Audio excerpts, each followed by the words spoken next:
Bienvenidos, bienvenidas amigos y amigas a Cuestión de Enfoques. Soy Miguel Cáliz Martínez, estamos en ICN, Una Nueva Conciencia. Nuevamente con ustedes para abordar los distintos temas que hacen titulares y portadas en los distintos medios de comunicación, como los de ICN, ICN.digital. Recuerde que acá presentamos puntos de vista diversos, comentarios, opiniones diversas, perspectivas diferentes, enfoques distintos. Hoy nos acompaña el doctor Carlos Aguilar, candidato presidencial independiente. Bienvenido, doctor, a Cuestión de Enfoques.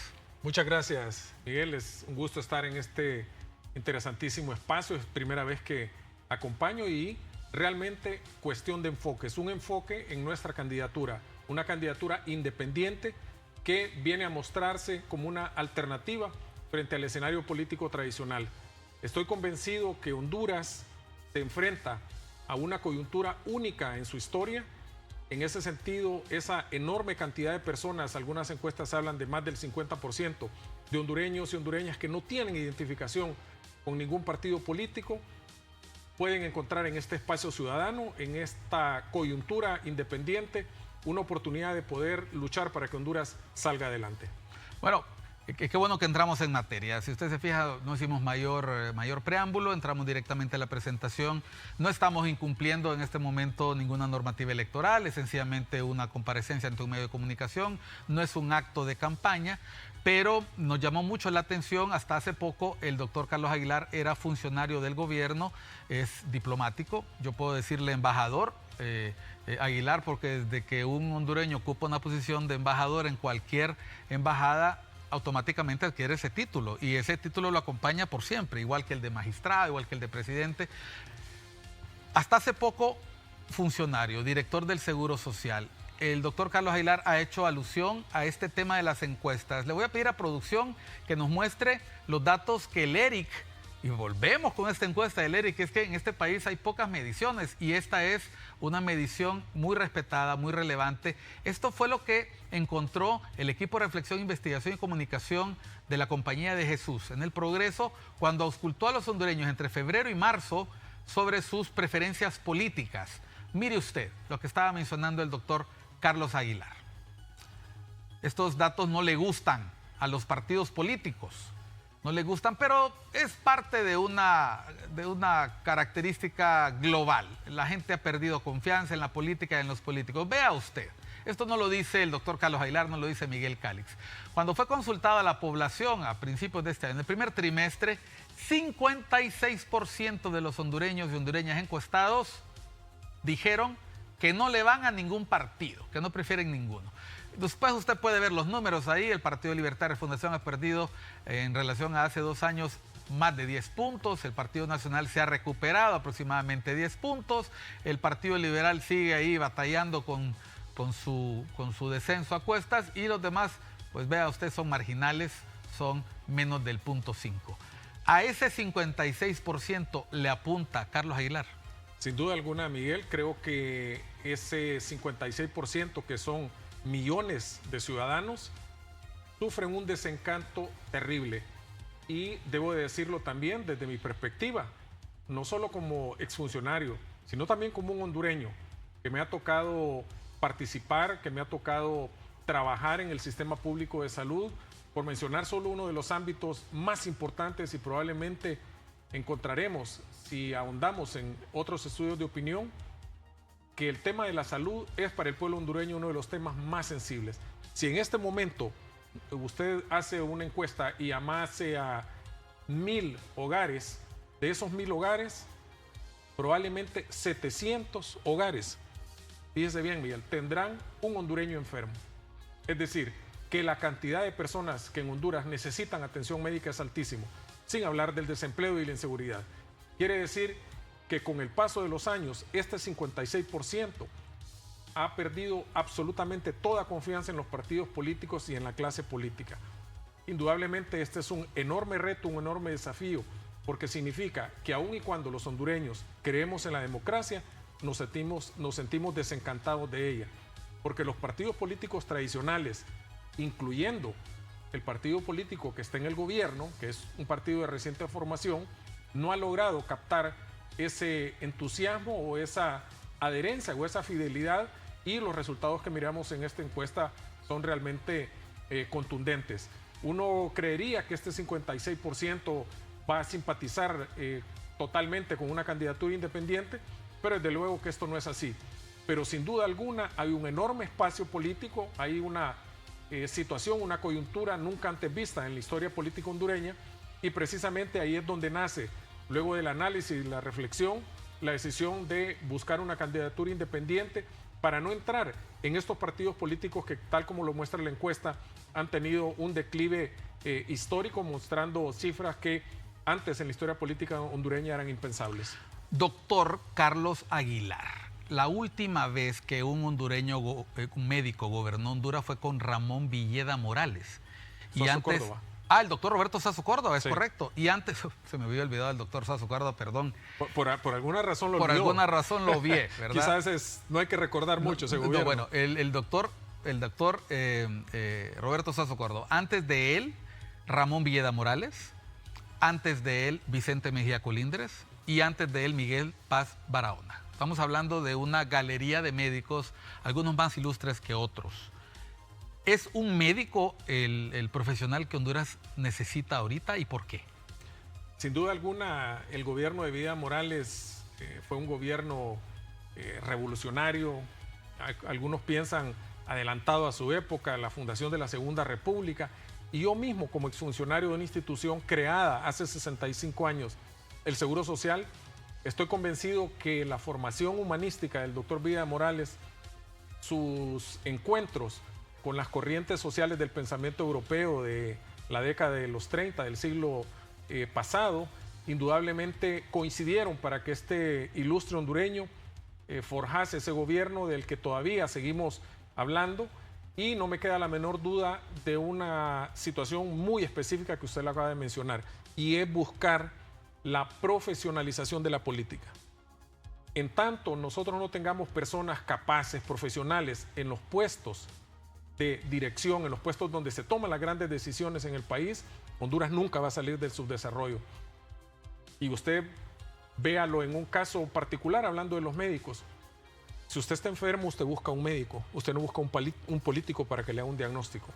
Si usted quiere construir una casa, usted no busca un político para que se la construya, busca un ingeniero.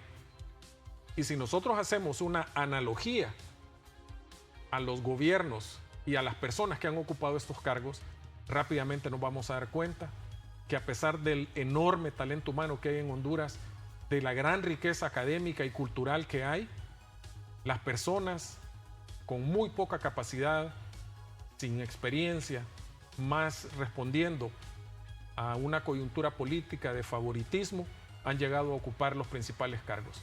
Por eso somos un movimiento ciudadano que va a apostar por profesionalizar la política. Que la política se vuelva para las personas capaces y que nos alejemos de la mediocridad y la improvisación, que es lo que, a mi juicio, tiene a Honduras sumida en el caos y en el subdesarrollo. De los 4 nombres que mencioné, 3 son liberales. ¿Por qué no competir dentro del Partido Liberal y hacerlo a través de un movimiento independiente? El Partido Liberal es un partido al que conozco a profundidad. Creo que se debate en una coyuntura también única. ¿Ha sido miembro del Partido Liberal? Fui militante del incluso. Partido Liberal, exactamente. Fui secretario de Salud en el gobierno liberal del presidente Zelaya. Y es increíble cuando uno ve las cifras, y usted lo decía ahorita, el descenso catastrófico del Partido Liberal, con una intención de voto ahorita de menos de un dígito según las últimas encuestas, y ahora atomizado por una serie de circunstancias. Me he reunido con varios líderes liberales, hemos estado conversando, y la última reunión con la que terminé de tomar mi decisión, hablo con las máximas autoridades del Partido Liberal y lo que se me dice es: Carlos, llegaste tarde. Tarde, si las elecciones internas son dentro de un año. Nosotros estamos viendo a Jorge Cáliz, que quiere competir en el Partido Liberal, a Salvador Narral ha expresado. Exactamente. ¿Por qué Carlos Aguilar llega tarde a esta fiesta? Y la conclusión es porque esas personas se han comportado o estaban haciendo las mismas triquiñuelas, Miguel, de toda la vida. Las componendas, ya tenían todo negociado, esta persona va a ir de primer diputado por no sé dónde, los cargos de de dirección del partido los tenía negociados, absolutamente lo mismo. Ese Partido Liberal que yo dejé hace 15 años a raíz del golpe de Estado está igual o peor en sus autoridades. ¿Por qué? Porque las personas que llegan a dirigir también estos partidos políticos son personas no solo con poca formación humana, sino lo más grave es con poca ética. Y la ética en la política, como en todo, debe ser el eje fundamental a través del cual nosotros debemos conducir nuestras vidas y en consecuencia conducir el país. Movimiento independiente. Cuando nosotros empezamos a hablar de esto, se nos vienen a la mente otras figuras que han buscado candidaturas con movimientos independientes. Está el señor Carlos H. Reyes, que intentó, pero eso se truncó en el 2009 con el golpe de Estado. Nos acordamos de viejas candidaturas como las de Aníbal Delgado Fiallos, que creo que iba con un frente, no era un movimiento independiente propiamente dicho. Y es poco frecuente que haya candidaturas independientes para la presidencia, más las vemos en las diputaciones, las vemos en las alcaldías. ¿Cuáles son los retos que tiene una candidatura independiente con la actual ley electoral? Porque tenemos un calendario que está hecho para partidos prácticamente. El calendario electoral, el cronograma electoral visualiza inscripciones para movimientos internos, detalles de política limpia para movimientos internos, elecciones internas y primarias en marzo del otro año, llamamiento en septiembre, las generales son en noviembre del otro año, se cierran tiempos para alianzas en algún momento en mayo. ¿Cuáles son los tiempos para una candidatura independiente? Y lo digo no solo por Carlos Aguilar, lo digo por si hay alguna otra persona interesada. Este es un momento importante para darse cuenta que una candidatura presidencial independiente necesita también de diputados, necesita también de cubrir un porcentaje del censo electoral. ¿Cuáles son los retos de una candidatura independiente que Carlos Aguilar dijo es por aquí y estos son los pasos que tengo que dar? Bueno, en primer lugar, el principal desafío es creer que se puede impulsar una candidatura independiente. ¿Y por qué cuesta tanto? Porque estamos acostumbrados, Miguel, a lo tradicional. Nos cuesta visualizar lo que ocurre en otros países. Honduras siempre llega tarde a los grandes cambios y se va temprano. Honduras es de los pocos países que no tiene segunda vuelta, de los pocos países donde no hay reelección, y somos uno de los últimos países en Latinoamérica, por poner otro ejemplo, que establece relaciones con China continental. Y así puedo sumar otros efectos o otras circunstancias sociales en las que Honduras definitivamente se viene en una sociedad ciertamente conservadora en muchos temas. Es de los últimos países en conferir el voto a la mujer también. También, y si empezamos a recapitular, hay una serie de situaciones que van de cosas tan sencillas. Es de los últimos países en aprobar la píldora de emergencia. Para el día después, casi 200 países en el mundo la habían aprobado y Honduras con un acto político se aprueba el año pasado. Y si encontramos y empezamos a buscar ejemplos, vamos a encontrar muchos más. Para mí ese es el primer reto. El segundo reto, indudablemente, que tiene que ver con los momentos procesales de una campaña, indudablemente que es la recolección de las firmas.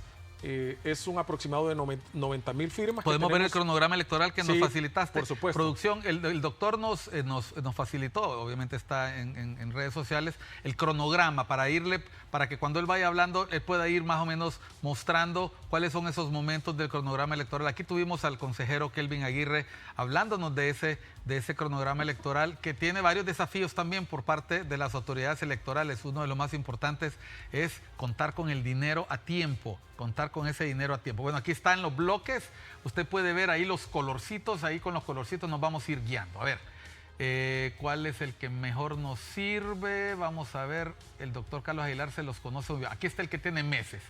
Si es necesario, vamos a explicarle a qué fecha se refiere. Ahorita estamos en julio de 2024.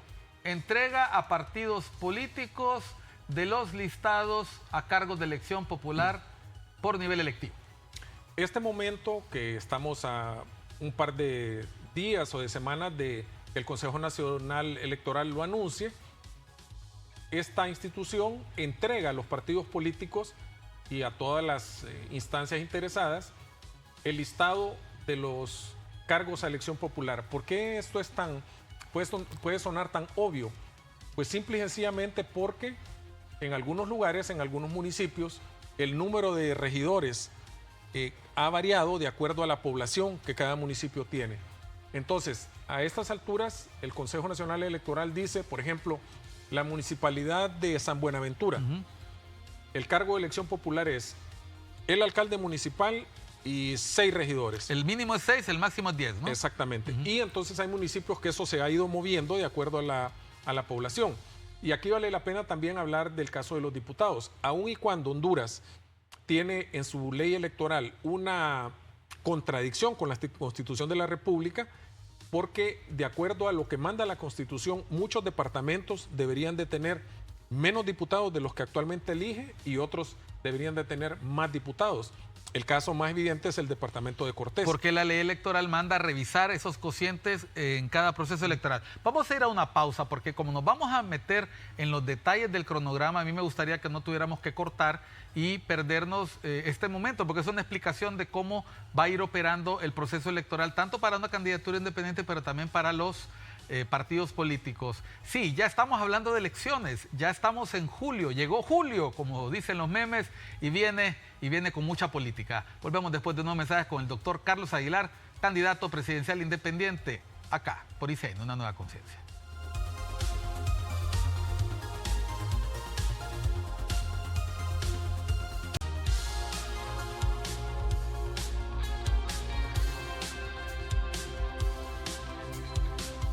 Continuamos en Cuestión de Enfoque con el doctor Carlos Aguilar, candidato presidencial independiente. Doctor, estábamos hablando del cronograma electoral, tuvimos que interrumpir.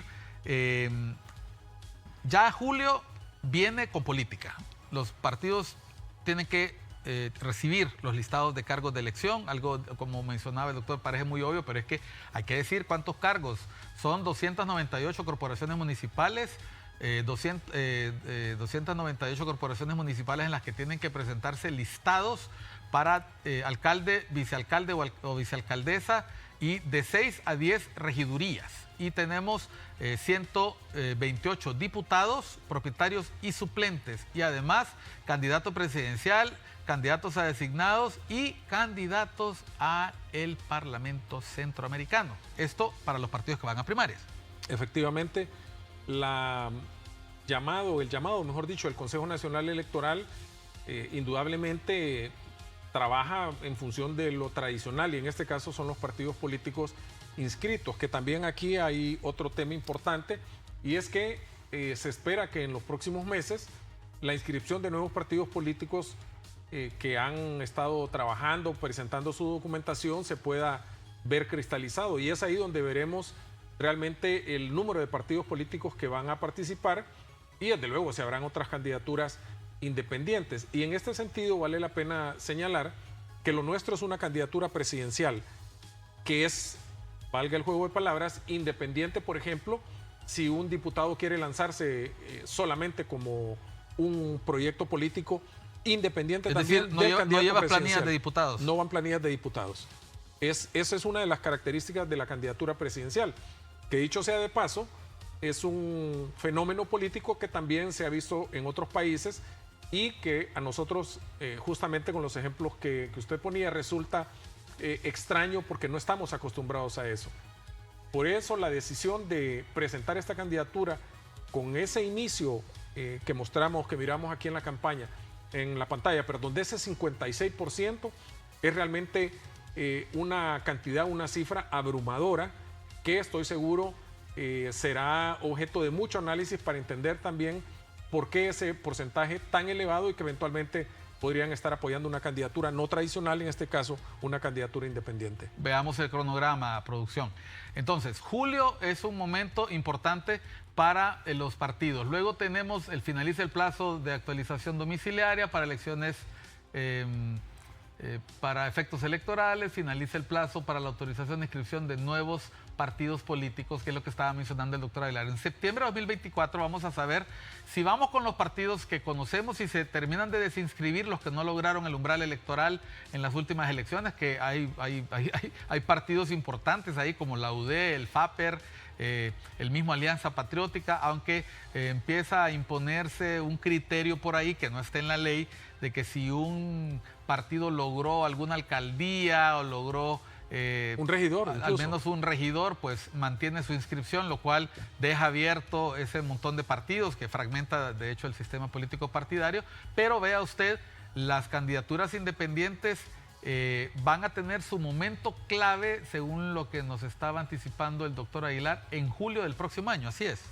Bueno, hay dos momentos clave para el otro año. Yo, viendo el cronograma electoral... Se acaba en mayo, ¿no? Sí, pero si pudiéramos ampliar marzo del 2025. Marzo del 2025. Finaliza plazo para realizar propaganda electoral. Bueno, porque este es el calendario de las primarias. Sí. Ah, bueno, entonces yo creo que está en la otra imagen. Pero el Consejo Nacional Electoral, 10 días después de las elecciones primarias, en ese momento es el... momento cumbre, digamos, para las candidaturas independientes. Después de las primarias de los partidos. Después de las primarias, perdón. ¿Por qué? Porque en ese momento, al finalizar las primarias, ya están los candidatos presidenciales de estos partidos que van a primarias. Pues, teóricamente deberían estar ya, porque la vez pasada se tardó un poquito en uno de los partidos. Entonces, justamente ahí es cuando se anuncia la participación o debe estar ya, digamos, completada, como es mi caso, la documentación para poder ser anunciado como candidato independiente y estar inscrito ya Aquí está. En esto. Aquí está el que menciona, este es el calendario grandote, el que está por detalles. Finaliza, es que está todo como centrado en las elecciones primarias, ¿verdad? Pero, bueno, pero vamos de todas maneras a hablar sobre las candidaturas independientes. A ver, la inscripción de partidos políticos es en septiembre, pero la inscripción de candidaturas independientes va a ser hasta marzo del próximo año. Aquí dice Fuerzas Armadas, marzo, ciudadanía. Bueno, llamado de atención al CNE, porque parece que no tiene previsto en su calendario lo que se refiere a las candidaturas independientes, pero está en la ley. Ya vamos a mostrar la ley. Si tal vez después de hacer esta muestra volvemos con el doctor, busquemos en la ley los artículos que corresponden a las candidaturas independientes, porque todo esto está en función de lo que la nueva ley electoral dispone. Yo voy a aprovechar ahorita para decir también otra cosa. A nosotros nos llamó mucho la atención un posteo del doctor Carlos Aguilar allá por mayo, en el que él decía que en el Partido Libertad y Refundación no habían condiciones para participar con un movimiento interno. Ese posteo llamó mucho la atención. Ese posteo incluso es antes de la renuncia al Seguro Social. Casi coinciden en el tiempo. Es uno de los problemas que tienen los partidos políticos, su democracia interna, las trabas que tienen los partidos para la participación de nuevas figuras, de nuevos liderazgos. Y me refiero en esto a todos los partidos, lo que podría estar provocando esta desafección, así se llama el fenómeno, esta desafección a la política que se ve en las encuestas. ¿Serán estas señales que en algún momento denunciaba un Jorge Cálix, los problemas que se mencionaron del Partido Liberal de que doctor llega tarde, o en el caso del mismo Partido Nacional, en algún momento en el año 2012, denuncias de un candidato perdedor?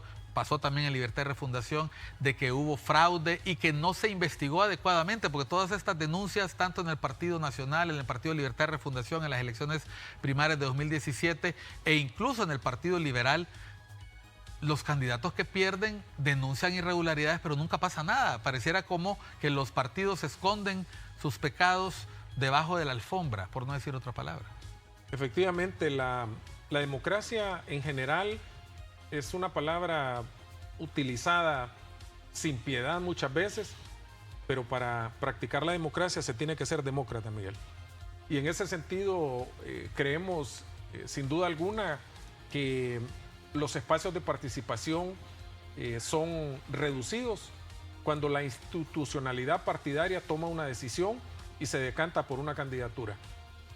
Yo la vez pasada estuve en un foro televisivo y recuerdo que tomó el teléfono uno de los ministros del actual gobierno, muy amigo mío, por cierto, y él hablaba de una manera así muy transparente y muy sincera, que me parece válido, de la candidatura oficial ya del Partido Libertad y Refundación. La candidatura de la abogada Rixi Moncada.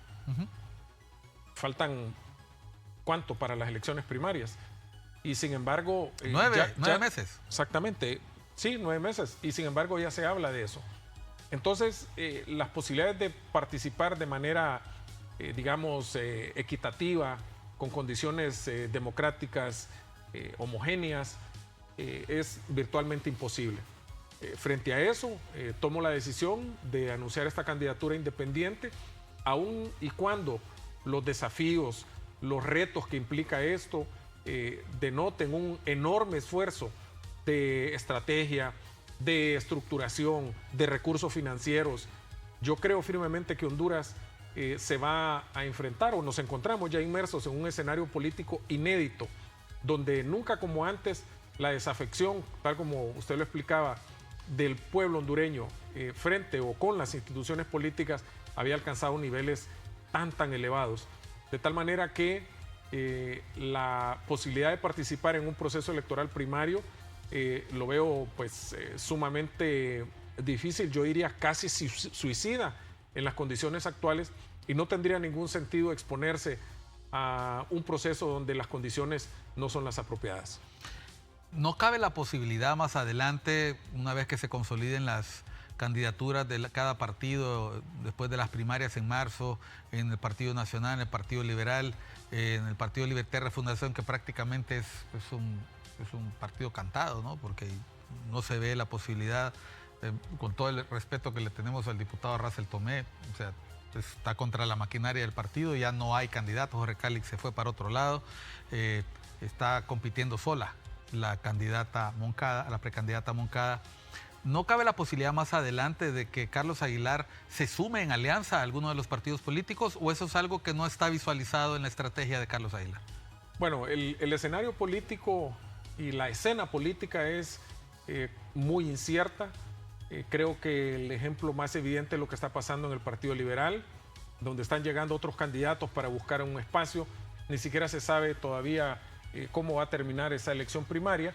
Y lo menciono eso porque algunas personas me han hecho justamente esa pregunta, partiendo de mi afinidad o el hecho de que nosotros tengamos una gran cantidad de amigos dentro del Partido Liberal.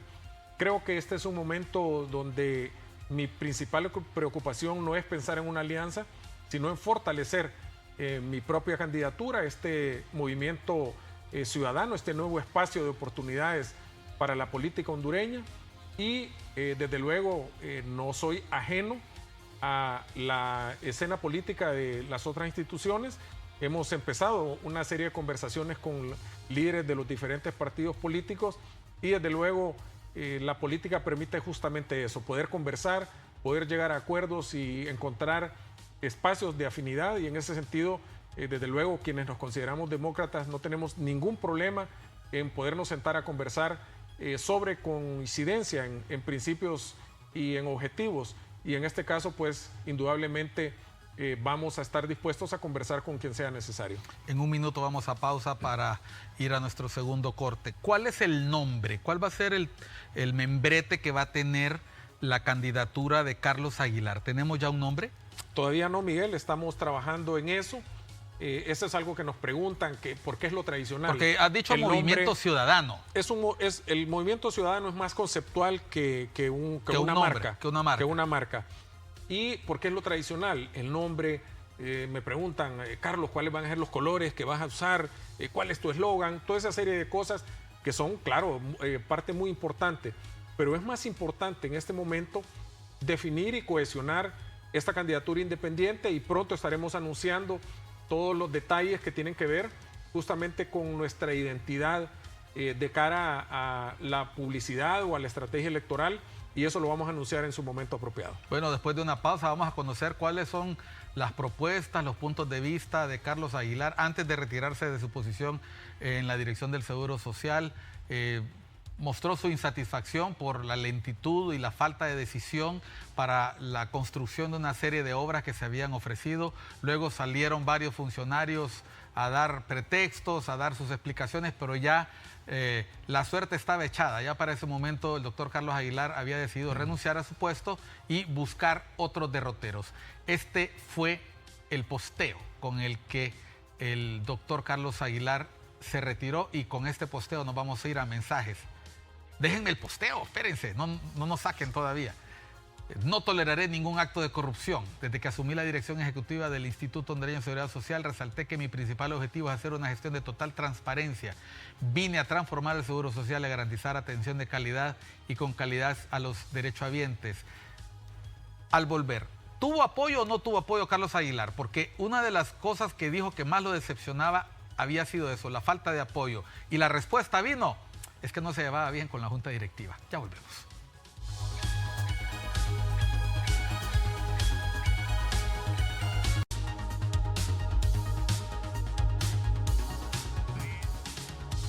Seguimos en Cuestión de Enfoque con el doctor Carlos Aguilar, candidato presidencial independiente.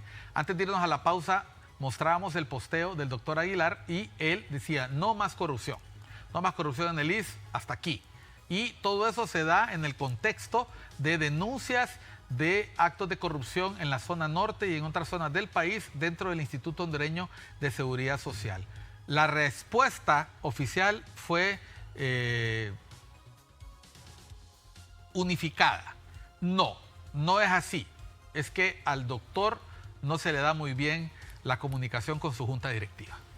Bueno, eso fue realmente una respuesta risible. Fue la ministra del Trabajo, pronto ministra de la Presidencia. Sí, bueno, ya hoy entiendo que ha asumido esa posición. Ah, exactamente. Realmente, Miguel, cuando hago esa denuncia yo de los actos de corrupción es porque detectamos movimientos irregulares en las cuentas del Seguro Social, específicamente en San Pedro. Se inicia una investigación y personalmente impulsamos esa denuncia ante el Ministerio Público de las denominadas planillas fantasmas. Es todavía imposible de precisar el alcance del robo que hicieron empleados, lógicamente en contubernio con bandas organizadas. ¿No hay respuesta todavía del Ministerio Público? No hay respuesta, no hay un informe oficial del Ministerio Público. Nosotros a lo interno iniciamos un proceso de investigación, suspendimos funcionarios, despedimos funcionarios, aun y cuando se respetó desde el comienzo el principio de inocencia y el debido proceso. Sin embargo, no se ha dado respuesta. Luego, cuando yo presento la renuncia por la falta de apoyo, efectivamente, como usted lo decía, por no tener esa fuerza que se necesita desde el más alto nivel político para construir o para impulsar, mejor dicho, el proyecto de transformación del Seguro Social más importante en los últimos 48 años. ¿Y por qué digo 48 años? Ese es el tiempo que ha transcurrido entre el último hospital que se hizo en Tegucigalpa, que por cierto lo hizo la cooperación japonesa. ¿En qué año fue eso? En 1980 y algo. ¿Qué significa eso, Miguel? Que el Seguro Social, después de casi 50 años, no ha construido un tan solo centímetro cuadrado de infraestructura hospitalaria. Se han hecho algunos esfuerzos, no lo puedo negar, pero el Seguro Social tiene un déficit aproximadamente de 5.000 a 6.000 camas. Estamos hablando de una brecha gigantesca que si nosotros estábamos proponiendo 2 hospitales y la construcción de 7 policlínicos en La Ceiba, en Choluteca, en Danlí, Santa Rosa de Copán, en Choloma y otras ciudades, deberíamos de haber pensado o se debería de pensar en construir no 2 hospitales, uno en Tegucigalpa y otro en San Pedro Sula, sino por lo menos unos 10 hospitales y 20 policlínicos.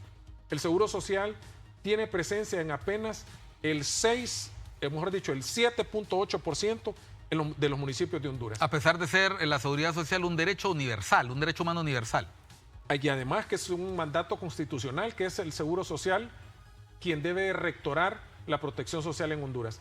Entonces lanzamos este proyecto teniendo el dinero en nuestras arcas, cerca de $500 millones, dueños de los terrenos del Seguro Social, los planos ya elaborados y lo más importante, una enorme necesidad, una carestía pero latente en todos los municipios de Honduras y además una cosa inédita, apoyada fundamentalmente por las cámaras de comercio de estas ciudades que aportan una cantidad importante de recursos y no que no tienen hospitales. Carlos, pero lo que estoy escuchando entonces significa que llegar a la dirección del Seguro Social en esas condiciones significa que buena parte de la intervención que se hizo en la institución y la recuperación de la gobernabilidad ha permitido que ese trabajo conjunto tripartito, Estado, trabajadores, patronos, sector privado, haya logrado recuperar las arcas del seguro, y lo que se necesitaba era una persona o un grupo de personas que pudiera aprovechar esa posición, yo no le llamaría de bonanza, pero sí de recuperación,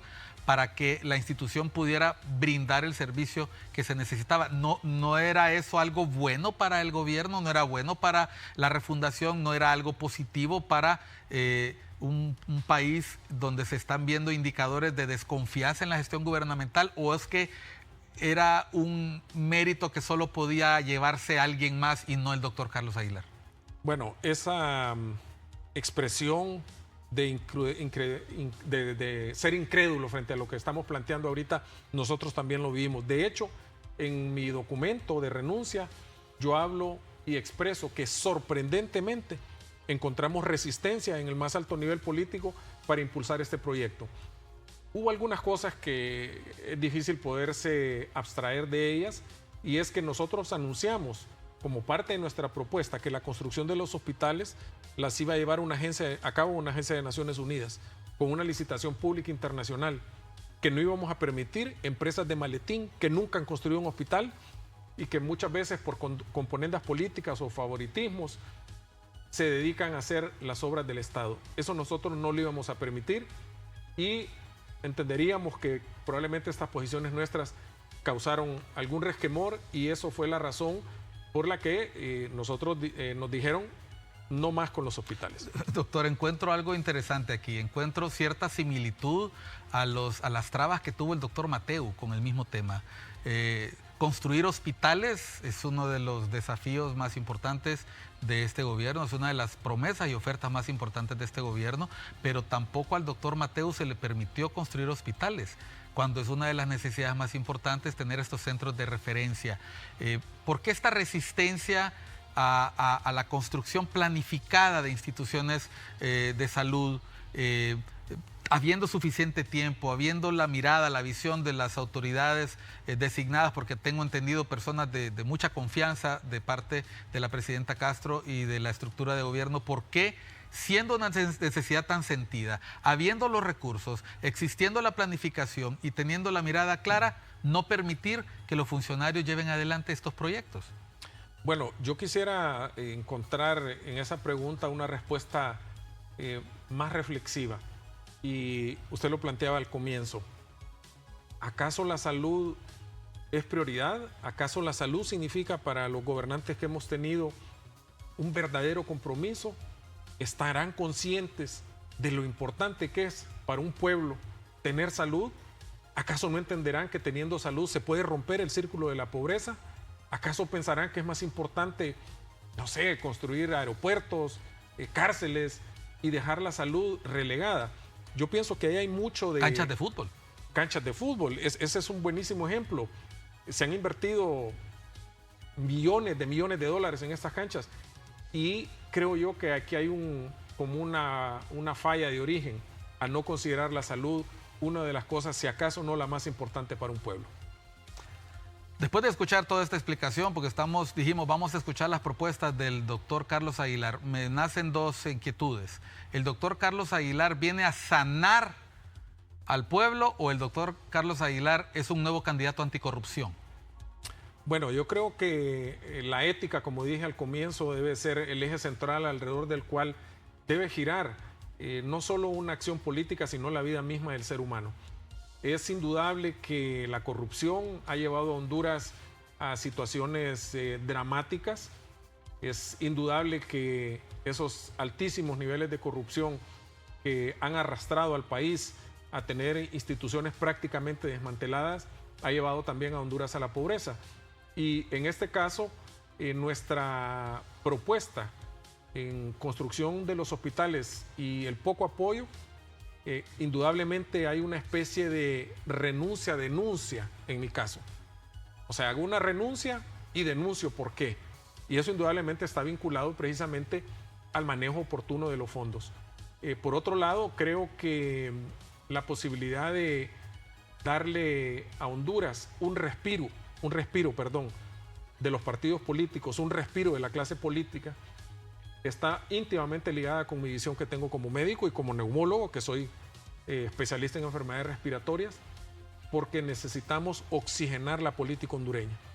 Necesitamos salvar este país que está con respiración artificial de hace muchos años.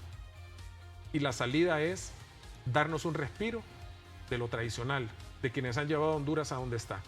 Y en ese sentido mi propuesta, lógicamente, está muy bien estructurada y uno de los ejes importantes indudablemente es la lucha contra la corrupción. Los problemas más sentidos de los hondureños, la situación socioeconómica, la falta de empleo, la inseguridad. En pocas líneas, ¿cuáles son las propuestas concretas de Carlos Aguilar para esto? Fundamentalmente, llevar a Honduras a un estado de bienestar y prosperidad. Hemos estado debatiendo con muchas personas que están a nuestro alrededor, e inclusive este es un debate entre los teóricos. Es más, yo soy el entrevistado, pero me gustaría oír el criterio de un estudioso como tú, Miguel. ¿Qué va primero, el bienestar o la educación?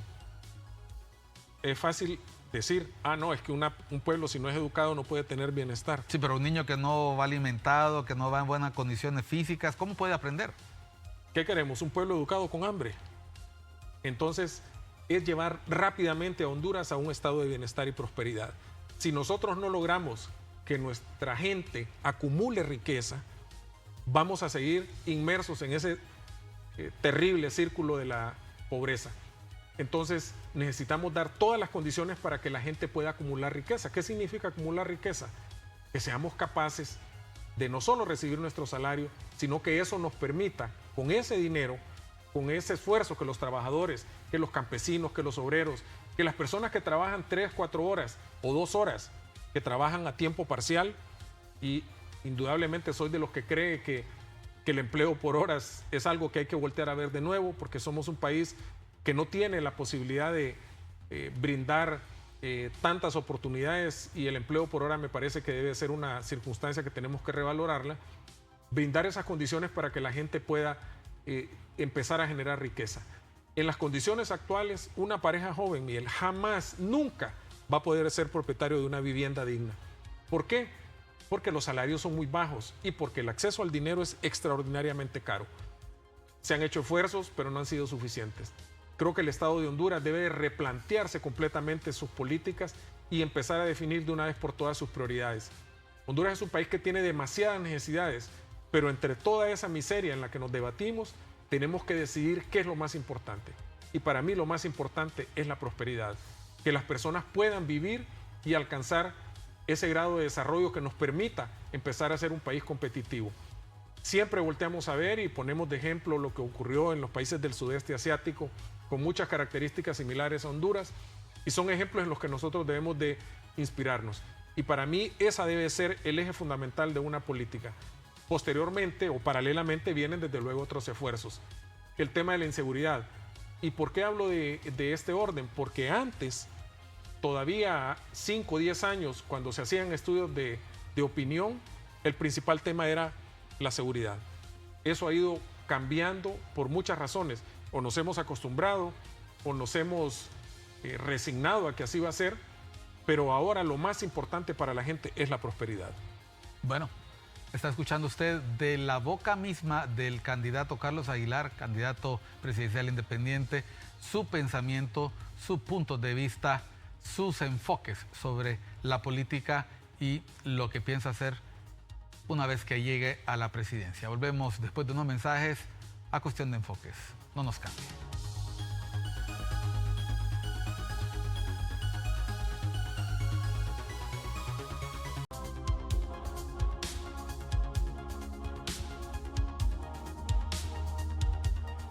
Entramos al último segmento de Cuestión de Enfoques con el doctor Carlos Aguilar, candidato presidencial independiente. Ya nos explicaba él antes de irnos a la pausa varias de sus propuestas. La prosperidad está en el centro de ella. Una persona no puede educarse, no puede lograr otros estadios de desarrollo si no se acumula ¿cómo se llama? Prosperidad en sus manos. Necesita trabajo, necesita poder llevar alimentos a su casa, para poder ir a la escuela y aprender necesita tener satisfechas necesidades básicas.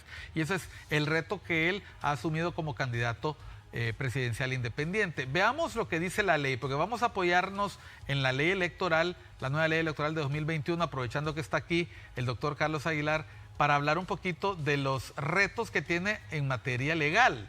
Mencionábamos hace un rato el cronograma, él ya nos ha hablado de fechas clave. Veamos qué dice la ley electoral en su artículo 150. Un candidato independiente es 150. Exactamente, aquí.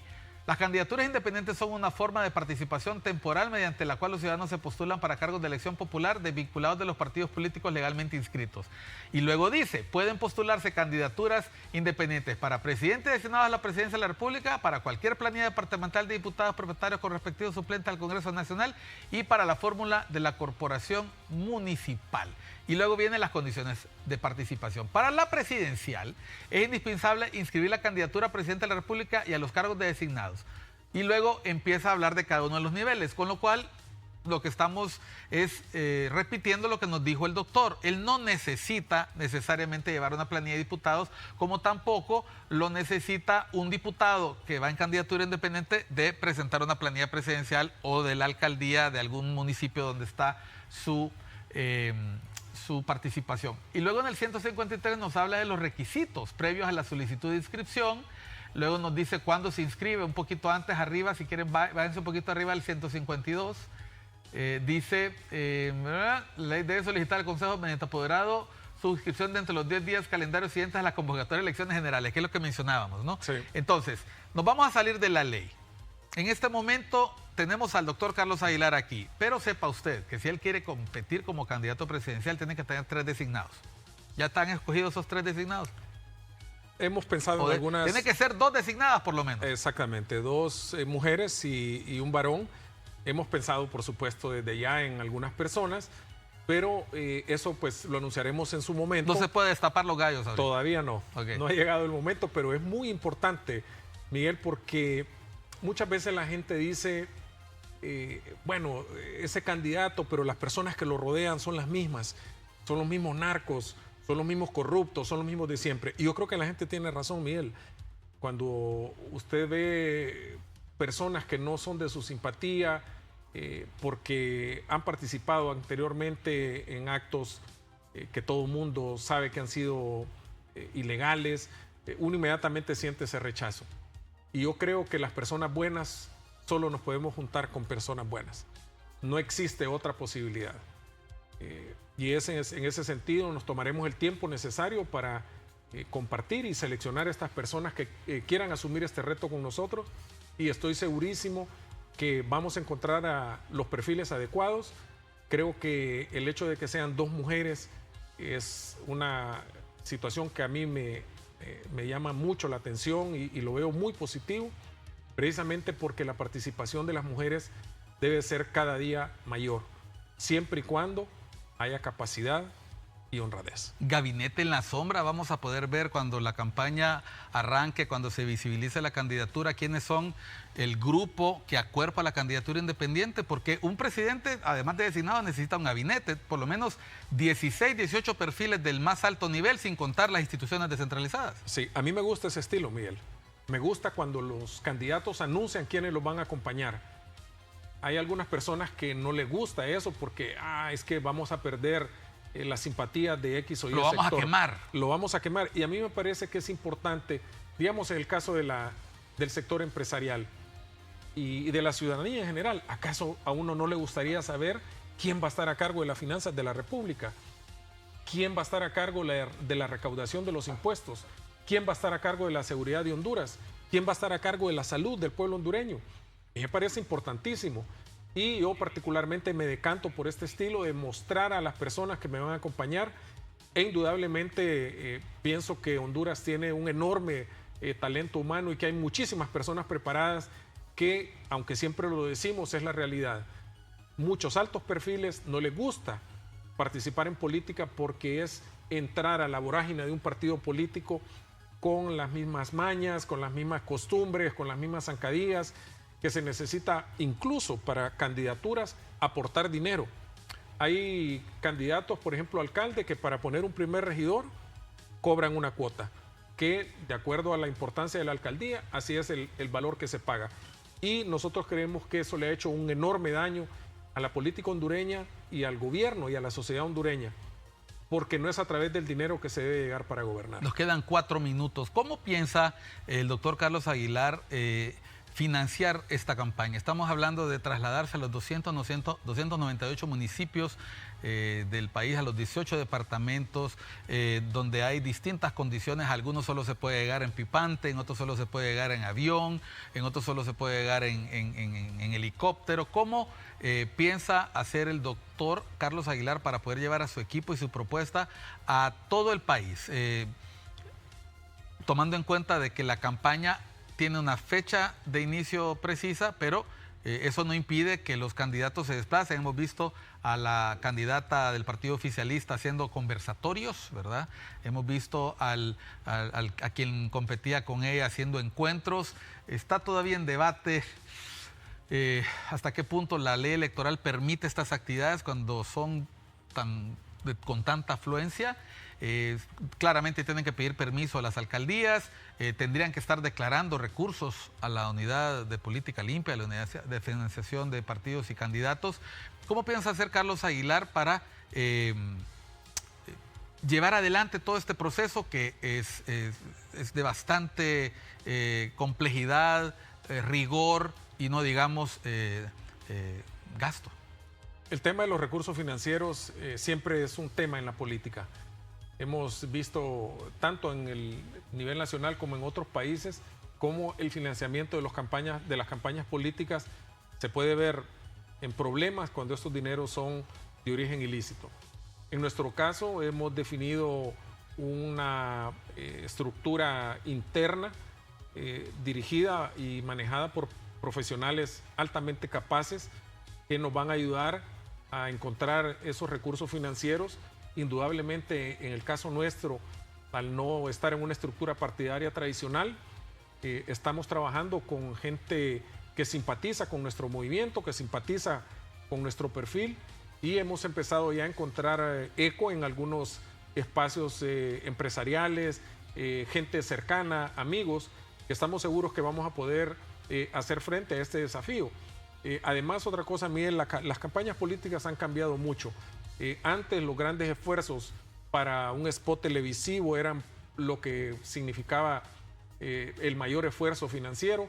Las cosas han ido cambiando y ahora existe una amplia variedad de metodologías y procesos para poderse comunicar, y vamos a hacer justamente un uso muy fuerte y exquisito, diría yo, de esos medios de comunicación no tradicionales.